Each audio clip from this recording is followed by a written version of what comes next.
Bienvenue dans Série Thérapie, le podcast qui se sert des séries TV pour vous parler de psychologie. Série Thérapie, mon écran, ma thérapie.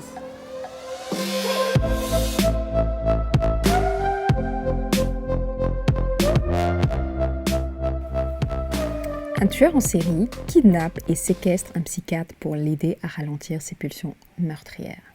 Voilà comment Steve Carell se retrouve pris au piège dans un huis clos introspectif. Aujourd'hui, on va parler de The Patient, une série Disney+, portée par Steve Carell dans le rôle du Dr Strauss. Alors je ne sais pas quoi penser de cette série, je ne saurais même pas vous dire si je l'ai aimée ou pas.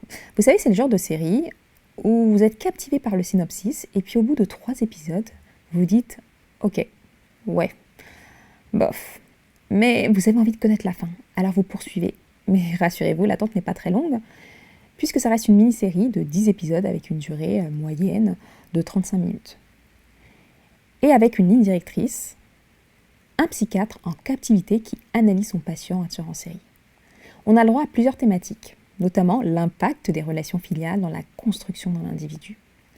C'est vrai que la série, elle nous amène progressivement à la compréhension que l'environnement familial d'un enfant a de grandes chances d'influer sur son être. On a l'exemple du patient, Sam, qui est un serial killer, qui est devenu serial killer à cause de la violence et des humiliations dont il a été victime par son père. En plus, il y a eu l'absence de protection et l'immaturité de sa mère. C'est pour ça que chaque nouvelle rencontre qui crée le sentiment d'humiliation qu'il a connu dans son enfance le pousse à tuer. Si on reprend le livre de Lise Bourbeau, Les 5 blessures de l'âme qui nous empêchent d'être nous-mêmes, on est clairement dans la blessure d'humiliation. Et l'un des symptômes, si je peux m'exprimer ainsi, est de la vigilance, voire de l'agressivité. En fait, on a une personne qui est systématiquement sur la défensive. Alors c'est vrai que malgré les nombreuses thématiques qui sont abordées par la série, je vais préférer me concentrer sur celle que je vais vous résumer en une phrase. L'autre, un miroir de soi. Alors la théorie du miroir veut que les personnes que nous rencontrons et qui réveillent quelque chose en nous, de par leur comportement, donc quelque chose de désagréable j'entends, nous renvoient en réalité notre propre reflet. Dans le cadre de la série, l'analyse du patient, donc Sam, conduit le Dr Strauss à finalement s'introspecter. Alors le patient Sam suit une psychothérapie, donc il est amené à consulter régulièrement le Dr Strauss. Sauf qu'il estime que une séance, 2 séances par semaine, ça n'avance pas vite en fait. Ça ne lui permet pas de régler ses problématiques. Donc il décide de le kidnapper pour avoir un psychiatre au final à domicile et qui s'occupe uniquement de lui. Sauf que durant sa captivité, le psychiatre il va analyser son patient, c'est ce que le tueur en série lui demande de faire, mais il n'aura que ça à faire de son temps libre. Donc il va beaucoup cogiter, il va remonter le fil de sa vie et essayer de comprendre ses propres problématiques. Et c'est là que le jeu de miroir intervient. Puisque le Dr Strauss a rejeté son fils à cause de son extrémisme religieux, de la même manière que le père de Sam, le tueur en série, l'a rejeté car il ne correspondait pas au stéréotype du petit garçon dont il rêvait. Et il va le lui dire lors d'un épisode. Et c'est ce qui va pousser le père de Sam à le maltraiter dans le but de le transformer. De la même manière que le Dr Strauss, qui refuse d'écouter son fils et de comprendre les raisons qui l'ont poussé à choisir une manière de pratiquer la religion juive différemment de celle qu'il lui a enseignée lorsqu'il était enfant.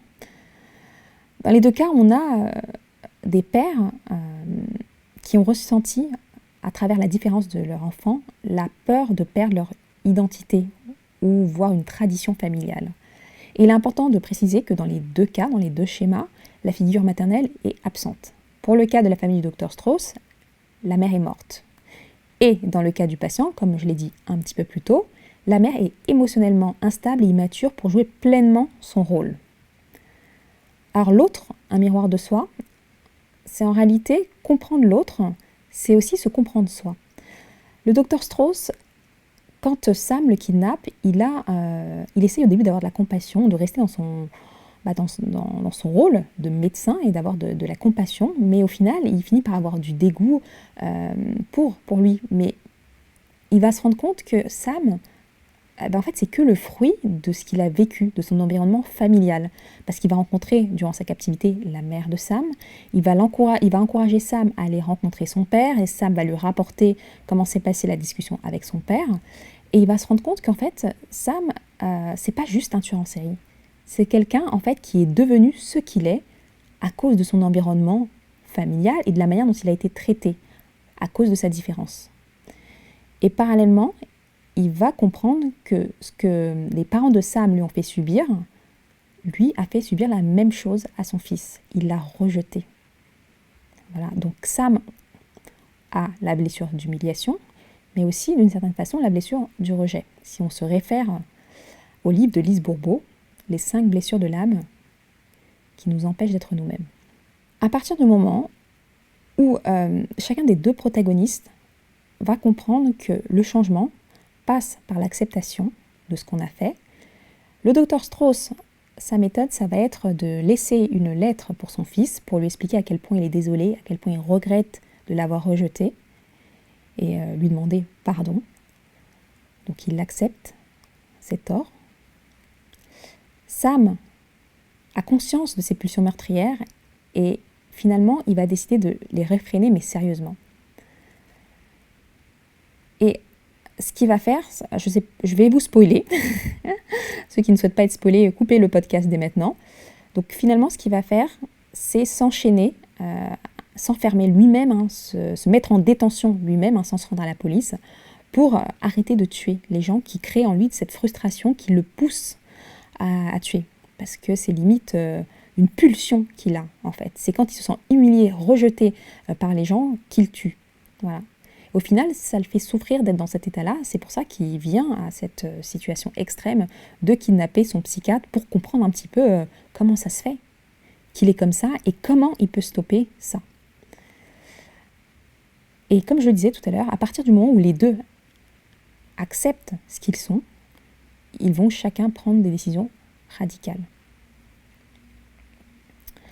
J'aimerais terminer ce podcast avec une citation de Jean-Paul Sartre que je trouve qui colle parfaitement avec la thématique qu'on a abordée aujourd'hui.